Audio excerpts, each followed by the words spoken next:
I believe the American dream is still alive. In fact, I'll bet $1 million on it. You, my friend, were labeled a loser, least likely to succeed. No one thought I would ever make it. Billionaire Glenn Stearns is betting $1 million he can take $100 and grow it into $1 million business in just 90 days. If it's a penny short of $1 million, I'll put $1 million into it. But to keep this experiment fair, I'm going to do it all undercover. I won't use my name, my money, or my connections. Win or lose in the city of Erie, and the people who helped me get there will be rewarded. But they don't know it. With $1 million of his own money on the line, Glenn Stearns will see once and for all if the dream is still possible in America.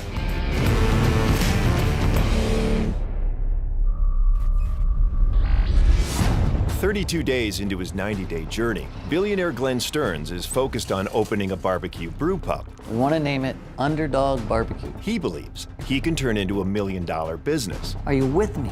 But to get it off the ground, Glenn needs $40,000 of startup money, I'd like to make an offer on this house. which all depends on flipping a house. Let's get going. My goal is to buy, fix, and flip this house in 6 weeks. But when the work began, a problem surfaced. Mold, we need experts, and I don't know what that's going to cost.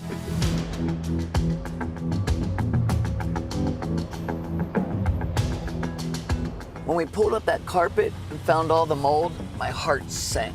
I mean, mold can be a scary thing, and so we're going to go in, meet with the contractor. You know, hopefully he can get it all remediated. How you doing? I'm Glenn. Glenn, I'm Derek. Hey, Service nice Master. to meet you. Nice to meet you. Yeah. When we came over here and pulled up the carpet, I saw this right here, which really concerned me. Yeah. Let's start downstairs. So I'd like to see the that's the back side of this. okay. Yeah, this is pretty substantial. That's mold there. On all the joists there, it's even starting to colonize there. Right. Any spores down here are most likely already gotten upstairs. Mold needs to be remediated no matter what kind it is, because long-term exposure to many different kinds can cause some serious health conditions. So, yeah, I would like to get a quote on that. Okay? So, eyeballing it, do you think it'll be more than $3,000? Absolutely. Maybe $5,000? Yeah.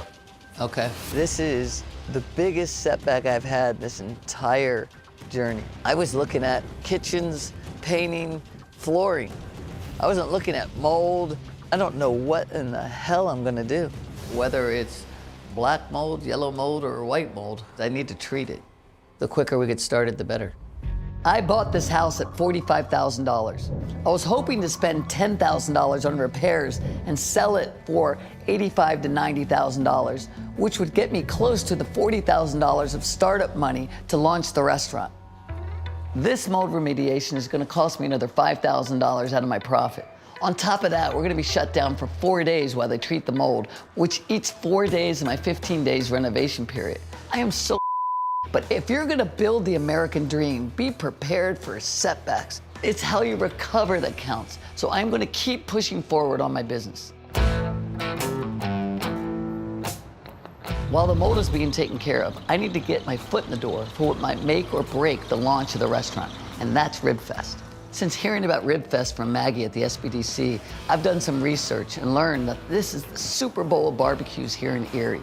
National touring teams from all over the country come and attract more than 50,000 visitors each year with their award-winning barbecue. So taking first place at RibFest would give us the acclaim to market our products nationally. And that's going to be the difference between a barbecue restaurant and $1 million barbecue restaurant. I'm going to meet with Kathy Danielson, who is in charge of RibFest, to make sure we get a spot. Is this the Kathy? How are you? So nice to meet you. This too. is exciting. I've heard so much about you, Oh. you know? So I'm always like, I What can gotta I meet. say?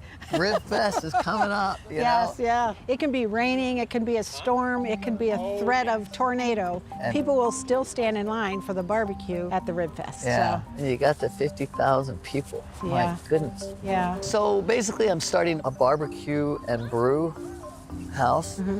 Do you think there's any way I could join the barbecue fest? Do you know the chemistry behind it? Because there is a chemistry. There Right. is, you know, to be consistent, right? I'm hoping by then, you know, I'll find a great barbecue master to really be the the face of barbecue, I guess. So if you are set up and you're ready to be out there and telling people you're going to have a facility, a restaurant, I have a position for you at the Rib Fest. I would appreciate Yes. that. We'll be set up. We'll have my place. I'll have everything done. We can use another barbecue here. One that somebody comes to. The other 361 days a year, 4 days, they're down at the Rib Fest. That's right. They're going to take yours, as they should. I really enjoyed meeting Kathy, the barbecue or Rib Fest queen. You want to go try some of their goodies? We're walking in on shots, I see. She's very well connected. And the fact that she'd let us into her Rib Fest is exciting news. It just melted in my mouth. I think I need more, even though I'm full. I am 33 days into my 90-day timeline. To launch a business, not to mention to cover the $3,200 it takes to enter the Rib Fest, I'm gonna need cash in hand from my house by day 63. I'd like to launch my restaurant on day 76, which is the start of Memorial Day weekend, and to be ready for Rib Fest, which is day 81. If I hit these benchmarks and win Rib Fest, I have a chance at $1 million valuation. But if I miss one deadline, they all collapse. So I need to sell the house. While I thought everything would be more of an aesthetic fix, I'm finding that we need some serious professionals in. We're gonna have the mold company come in and go head to toe in that house and get it all fixed. I wasn't planning on ripping up the floor, but since discovering the mold, we've had to. Oh, this is your work clothes. It's been a long day of Has it? work. The mold remediation is working. They should be done in a few days. The walls behind the paint that's bubbling are damp. So Okay. the faster we can scrape those off, that has to be done. I'm literally in the midst of the text message with the plan out to the team. I feel like I didn't get much of a response back from the team, like I can do this, maybe. I've always been very positive and very happy until the last 2 days where reality kind of sets in and is like, we're all nuts for thinking that we can do this. So we have to kind of light a fire under the team's keister, but yeah.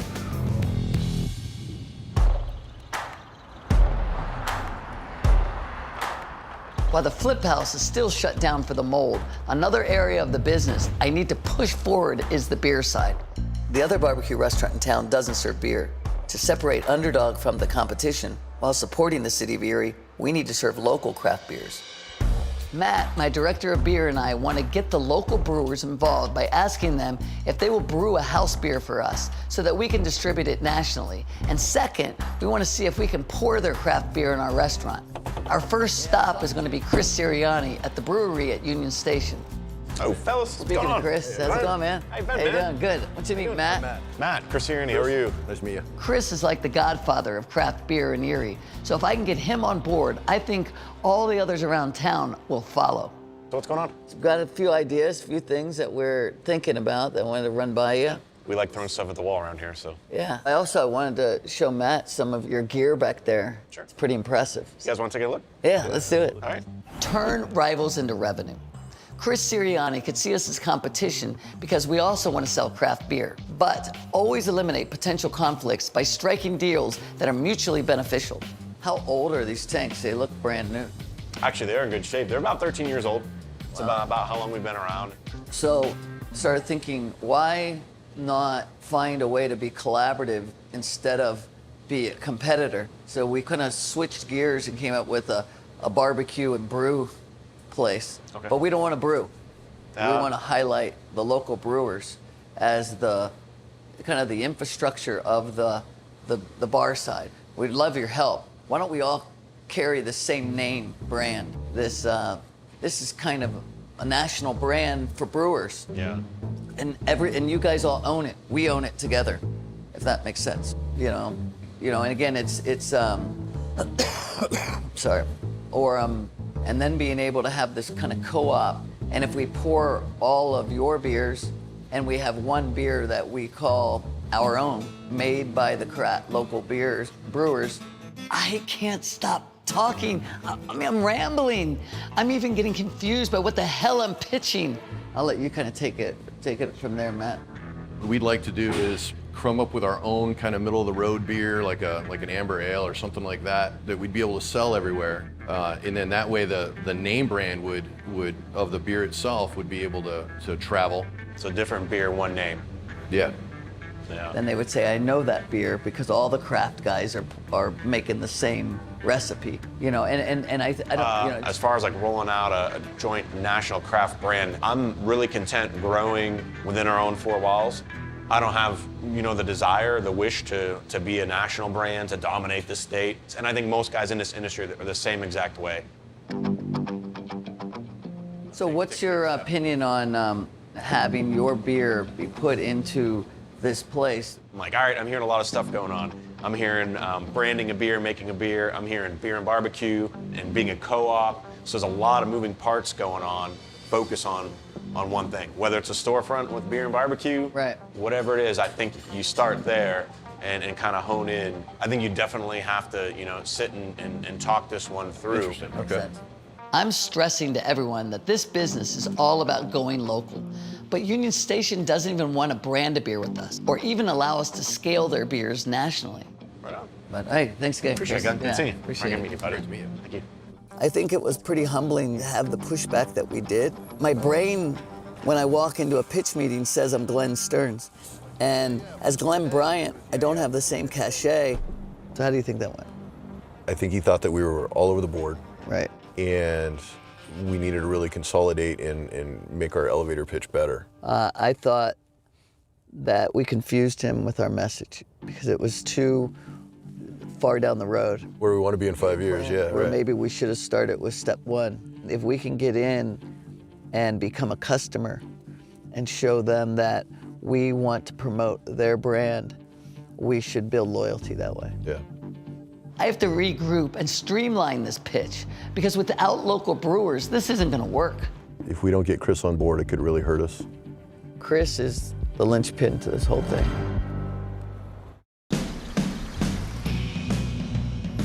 We struck out in our pitch to Union Station Brewery, but securing beer for our restaurant is just one side of the business. We still have to lock down a pit master who's gonna run our kitchen and lead us to victory at the Rib Fest competition. With 50,000 attendees, Rib Fest is the best exposure we could ask for. I mean, this is rib stock, Ribapalooza. As head of barbecue, RJ has lined up some meetings with some pitmaster candidates. Glenn. Hey. Mike. Nice to meet you. I heard about Mike from the local barbecue group. What's up, sir? Good to see you. Cleet, he's a very well-known guy in the area. I've known him for a long time personally. I see him in the mornings at the gym. That's how, you know, I kind of got to know him. This is Christine. Hey, how are you? She owned her own barbecue restaurant, you know, where she's from in Titusville, about an hour or so outside of Erie. How'd you get started? I've been cooking for 10 years and I've always loved to experiment. Just doing smoking on the farm, and I had an opportunity to get a big smoker and get some restaurant equipment. I got into barbecuing first by accident, really. I started watching shows and like, whoa, I have one of those. I can do that. My thing with barbecue is you don't want the rub to overpower the meat. You don't want the sauce to overpower the meat. The star of the show in barbecue has to be the meat. From the minute I met him, I absolutely love Cleet. They say work your way up in proteins, but I said, nah, I gotta go straight to the brisket. Spices, just like wines, the different environmental conditions changes. I did have a barbecue restaurant. Nice. I did pastrami, brisket, chicken, turkey. I smoked desserts, cheesecakes, vegetables. Really? Wow. I'm between places. I have all my equipment still. Christine has got it all. She has owned her own restaurant, great candidate. Where have you been in that food chain of, you know, chef, so to speak?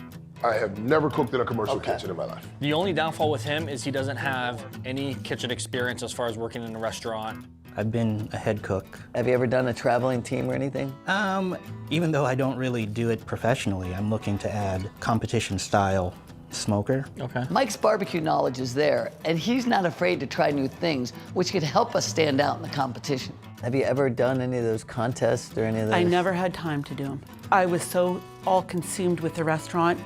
I never did any competitions or anything like that. Wow. Christine has the most experience. All right, thanks Awesome. again. All right. Yeah, appreciate it. Thanks, man. But it's gonna come down to the taste test between Christine and Mike.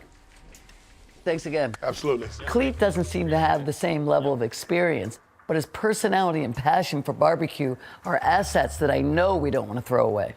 We're not just trying to create a restaurant, you know, we want an experience. Yeah. You know, and he really represents that. Yep. Maybe he leads the front end of the house. If you spot talent, find a place for it on your team.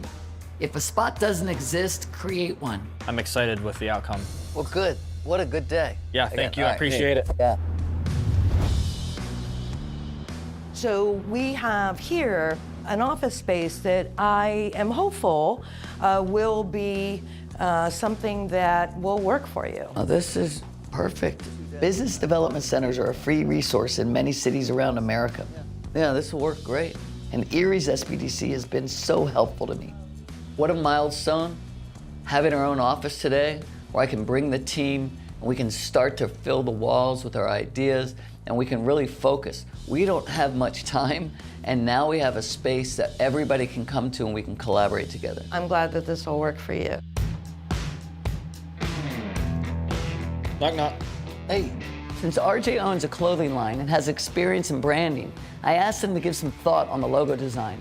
They say when you want something done, give it to a busy person. So Yes. How's the logos and the design work going? Good, good. We got a couple different options. Branding is more than just a product. It's what the product means. It's about figuring out how you can connect with people and make it real, make it feel personal. I mean, when I think of the grill, it seems like that's kind of the cheesy, everybody the has illustration barbecue part. grill. But this is the one I like the most. Easy to read. Wow. Big and bold. The Bulldog speaks to the brand. Absolutely love it. Less is more when it comes to branding. You don't want anything that's too illustrative, and some of the other ones were more cartoonish. And then here's a couple variations of that. I love it. I mean, the pride of Erie. Why don't we put them up here on the wall? I mean, let's start marking our territory, so to speak. What do you think? I like it. I could see people wearing the dog in the dog house. The Bulldog, it's strong, it's stocky, it's resilient. It fits perfectly with what this town is about. It fits perfectly with what the whole team is. Look at Dawn. She's an underdog, right? I'm a single mom. You got RJ. He's had issues in the past. He's fought through. I think he did a wonderful job. And this guy is friendly, he's tough, he's smiling. He's a bulldog.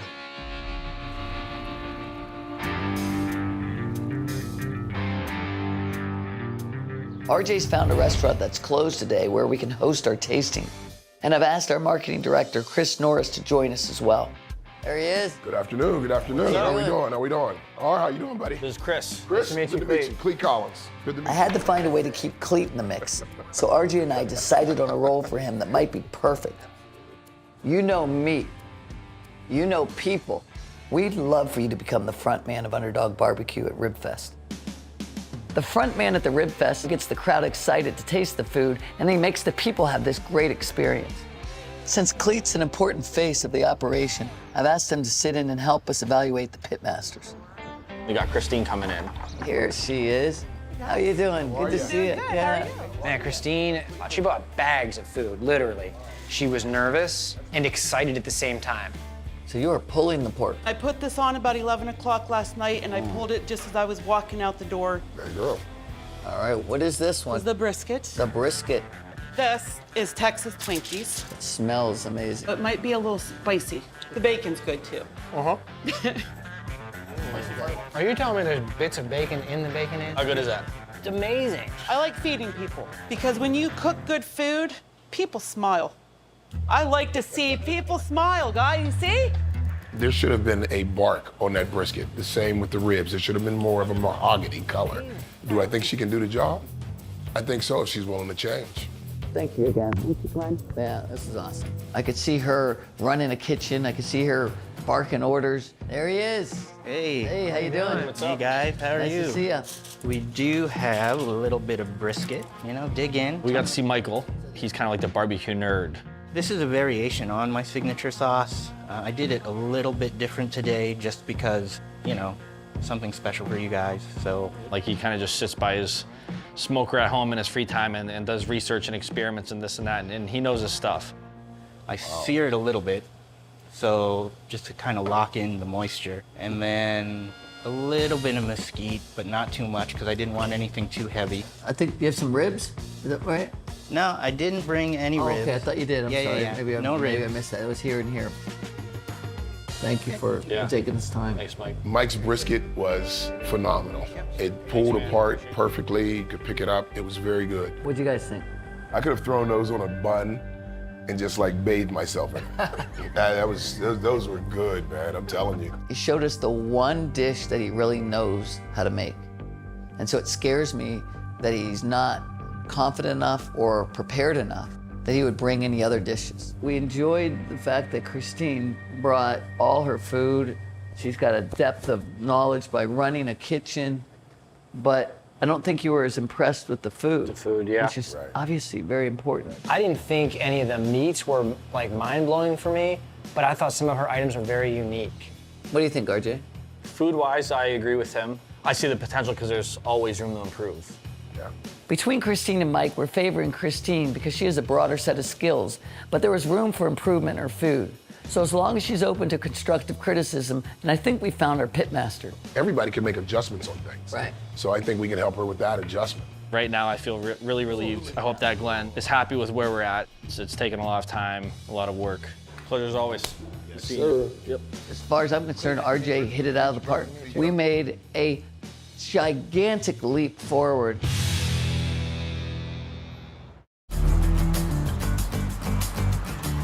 Well, this mold really set us back, you know. It's been remediated so we can get back to work. Got my all the gloves, way. I'm ready to hey, work. man. What's up, man? How you doing? Good to see you. I need 40 grand to launch the restaurant. After getting the mold bill, I see that I need to push these bills down the line. I have 30 days to pay this bill, and I'm gonna take every day of it. So this room is probably gonna need the most work because kitchens are a process. We're gonna take down the rest of this lath board and leave the ceilings exposed. If you wanna get the dishwasher out, that would be stupendous as well. Here we go. Glenn had a $10,000 budget thinking it was all gonna be cosmetic. And yeah, it could have been done if it was all cosmetic. I could have made it happen on a $10,000 budget. I feel really overwhelmed because it's a very short time frame, but it'll come together. It will. We're not the underdog team for nothing. We've got a great team behind me. Without them, I'd be dead in the water. But with little manpower, I still have to finish the demo and paint the walls, replace the floors, and put the kitchen back together, all within 9 days to get this sold in time. Otherwise, I might as well pack it all up and go back home. This beer could end up being the very first drop in a very large ocean of beer. You got it? Yep. A few weeks ago, Matt and I were learning how to make our own beer. We've got all the equipment. We went and got all the wheat and yeast, and now we've got real beer. You know, the next step is to bottle the beer, right? And try it. Matt came over and brought some of his bottling equipment. The way that this works is that this little guy here, so we'll get the liquid in there, and this goes in so that way we're filling from the bottom up. So when we push, there's a little spring in there, and we push that up. So you can run the siphon or you can run the bottle, which we run want the to. siphon. All right, just go ahead and pull it. A little more brown than I would have thought. So we don't want to get air in there. We probably want to try and cap that as quick as we can. Yeah. Maybe we'll lay out some paper towels and put the bottle caps on top of it. Yeah. Take one of those caps and put it on top of the bottle, yep. And then set it down on top. Yep, clap, and then just press it down. There you go, just like that. Great job. The first bottle of Undergrog. Nice. So we were able to bottle our beer and also taste it. Hey. Cheers. Hey man, it's hard work.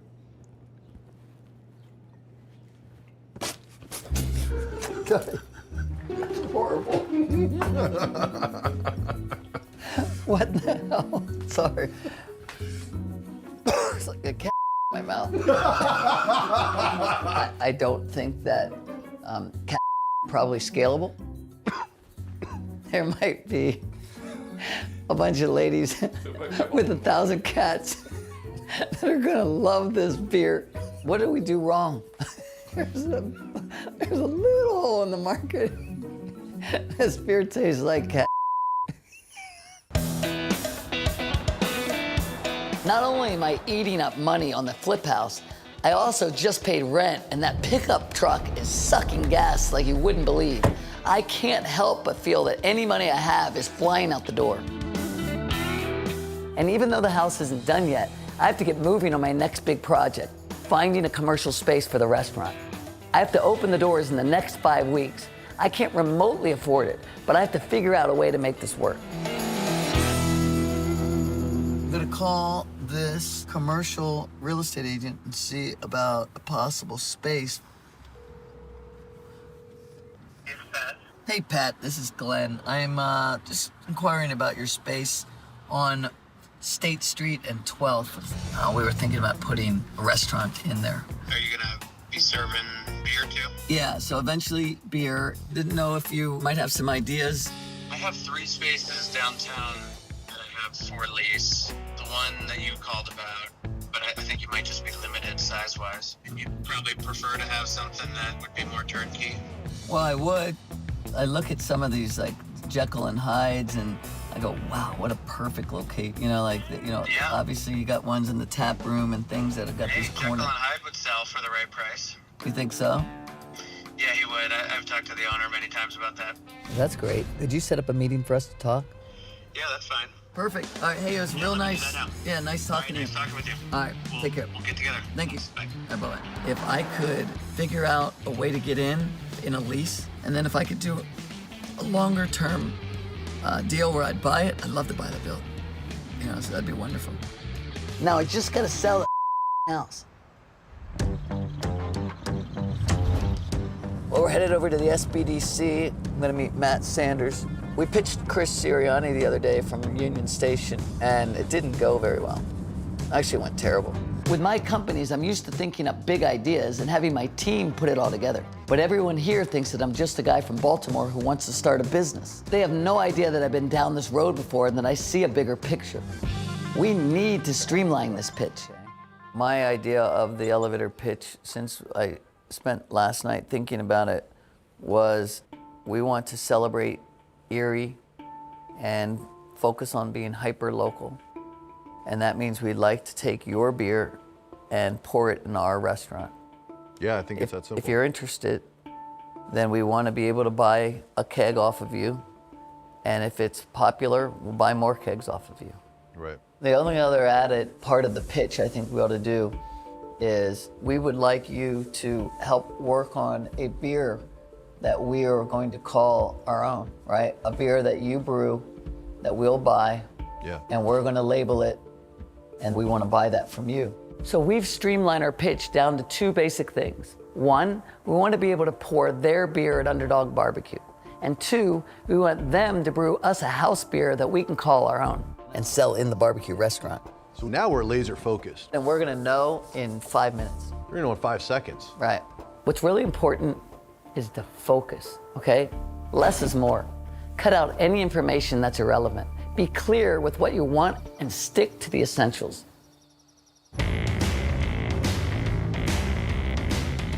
So I'm headed to the Jekyll and Hyde building to meet the owner and also to meet Pat, the realtor.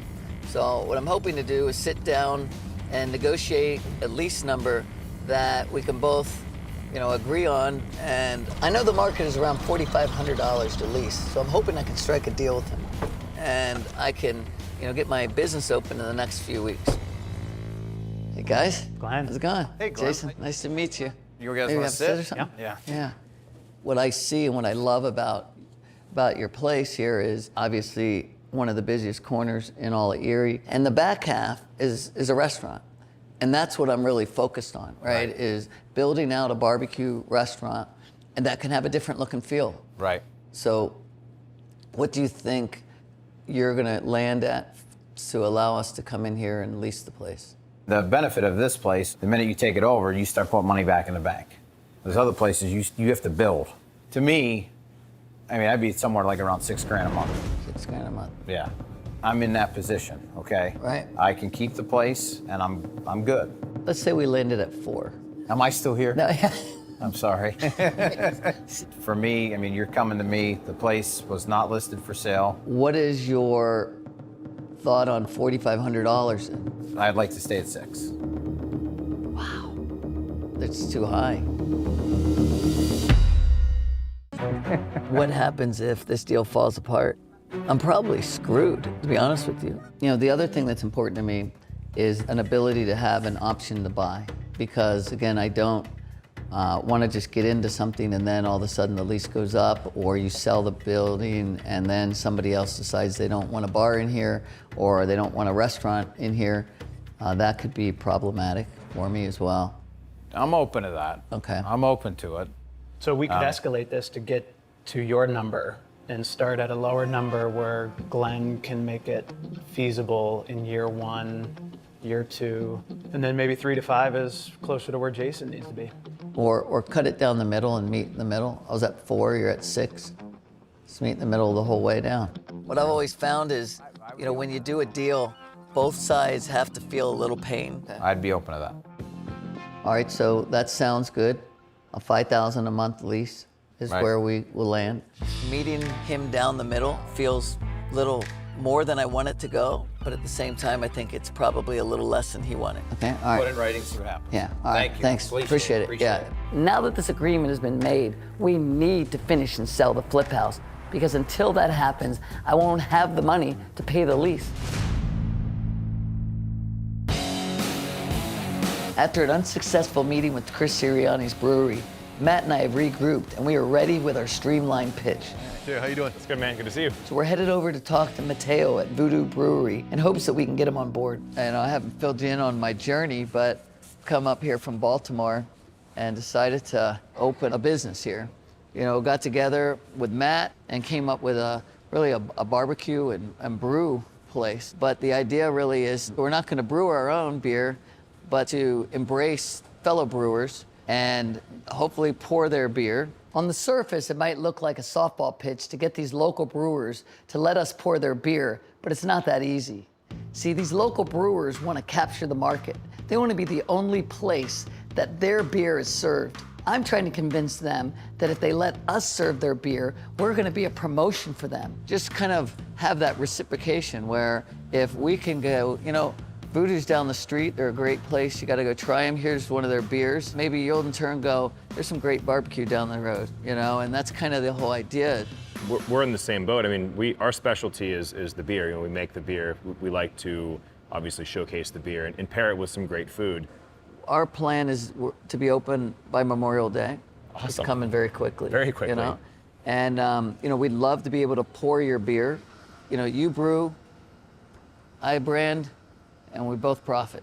You know, it's kind of this whole concept. Absolutely, it's a great idea. Perfect. We did it. We got Mateo on board.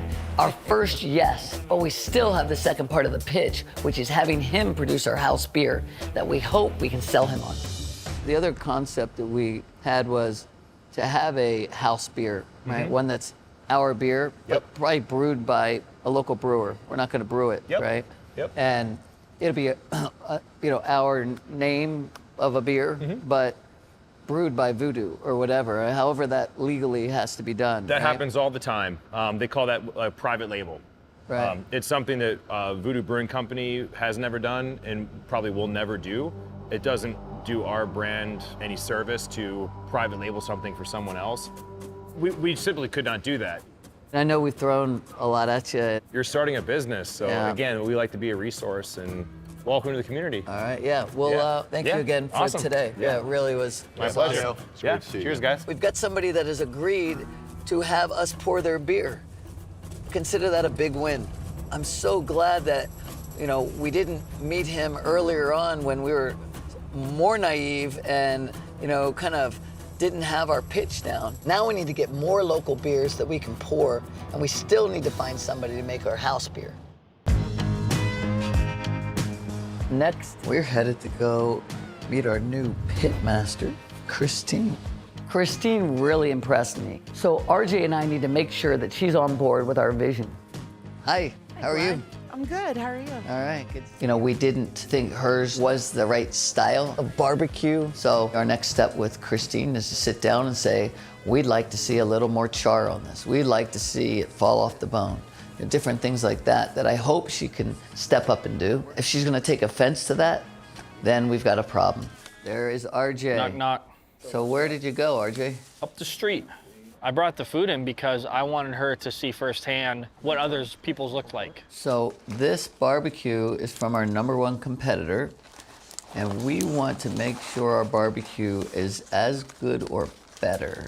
What do we got? Ribs, brisket, right? She needs to be very knowledgeable of look, taste, and what people can get right up the road from us. Is there anything Sunday that you tried that you thought I should improve upon? Well, what I would say, that feeling of less tug. And more fall apart, okay. Yeah, and only because I believe everybody I've ever heard, when I hear them, they go, oh my God, it falls off the bone. And now, that's the center, It I falls think. off the bone. I can make it fall off the bone. I felt a little nervous about critiquing her barbecue, and I didn't know what kind of pushback I'd get. Look at how it has that char on the outside, but it's so tender on the inside. Yeah, it's called a crust, yep. All right. How are they doing it? You're gonna get that with spices and maybe a little bit of higher temp. The main part of it, I mean, if we're gonna make all the money off the ribs. Mine has to look like that. And yeah, no, it's not criticism. Like, give me that. She listened and she said, okay, I can change and I can correct and I can make a barbecue that looks like our competitions. Are you willing to help us develop that menu? Absolutely. Very impressed with you, impressed with, where you came from, your story, and we want you to be a part of the team. And I'd love to have you, really represent us. I would love to help you make this dream come true. Well, thank you. Oh, I wanted to cry. I wanted to cry when he said it. No, give me a hug. Very excited. Yep. It's a huge experience for me, and it's life-changing. Hey, I'm very excited. I am too. Yeah, it's gonna be fun. It It'll is be gonna an be adventure. fun. I so. can't wait. Our first pitch with Chris Sirianni was a bust, but in business, you never give up. We really need to serve his beer in our restaurant, so we're heading back to give him the reworked pitch. There he Fellas, is. what's going on? Hey, how are you? How you doing, Chris? Good seeing you. Hey, What's thanks going for on? stopping by. Chris, good to see you again. How are you, fellas? How you been? The word no is only the start of a conversation. All successful businesses have been told the word no more than they've heard the word yes. Someone once said no to me on a very crucial deal, but instead of taking the no, I took a red eye, flew all night across the country, got in front of them, and turned that no into a yes. We wanted to pick up on the conversation that we had with you the other day, which I think we felt a little overwhelming. We just a little bit. threw a 5-year plan at you in 15 seconds, and I know I came in hot, thinking this would be fun and this will be, really easy. It's not that way, obviously. And so I've personally ate a little crow and realized how much I respect and appreciate what you guys do. Oh, thanks. So we want to go and still have a relationship with the local brewers. Sure. We would be honored to be able to pour your beer because we want the reciprocation, right? We want to be able to have you come in and go, they've got great barbecue, and hopefully we do, because that's the whole idea, right? Is better. Really, It's gonna be a short-lived dream, buddy. Exactly. Right. How do you feel about us selling your beer in our restaurant?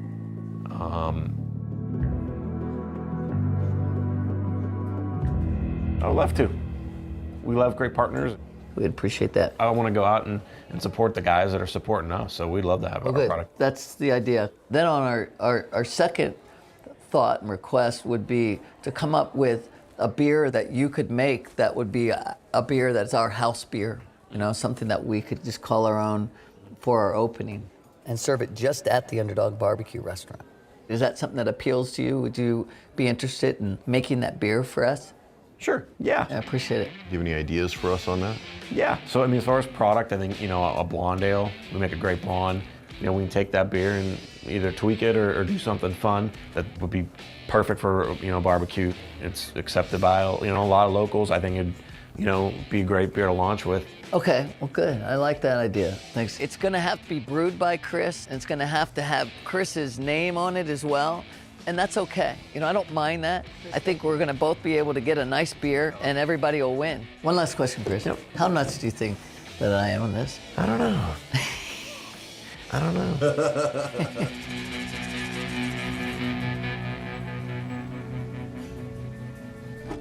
I've scored some wins for Underdog Barbecue, but our new business can't open and become successful unless I sell this house.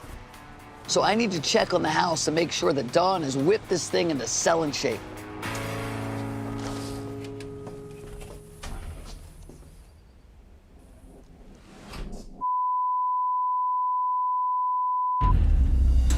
What the? So I walked in and saw this. I mean, this house is not anywhere near ready to be flipped. It is so far from being done. I am just beside myself. I thought it'd be a lot farther along by now. Everything relies on this house being able to be flipped. If I don't flip the house, I don't have a restaurant. And if I don't have a restaurant, I have failed completely. So, you know, I have to get this done very quickly or the whole dream is gone.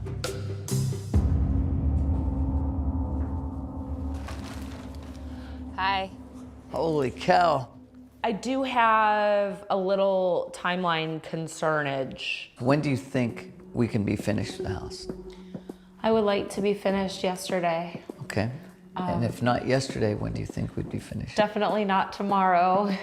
I'm hoping to meet the deadline, but some of the team has been here to help, but it's only been for a few hours at a time. And I'm trying to squeeze in my jobs. I don't understand what the rush is, because rushing something is pretty much setting yourself up for failure.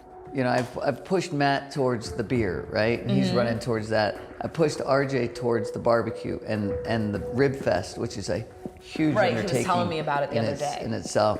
And then I've been working on our location. Right. And then I totally understand. so- I don't need the team. No, but this is important to have us meet the deadline so that we can sell it, because we have to turn around and flip it. We need to fix it and move on. Even though part of me was like, walk away now. He asked for my help, and I committed to it, and I made a commitment, and I'm gonna see it through. I will make sure we have enough people here that we get it done, All because right. we have to. Okay. I mean, it's that important, and I'm gonna make sure I get the rest of the team here, and we'll figure it out. All right. I feel bad. You know, I watched Dawn, she's almost crying because the weight of this house is on her, right? Well, we'll figure it out. I care a lot, and I've surrounded myself with great people my whole life. Thank you so much for all the hard work you're doing. You know, I mean, really, it's been just crazy. I want it to turn out really good for people. I want people to be proud, but I don't like that. I'm not really, I'm kind of making people stressed, and that's not what I want to do, you know? All right. All right, cool. After you. But while I'm pushing my team hard, I know they will be rewarded in the end if they just stick with it.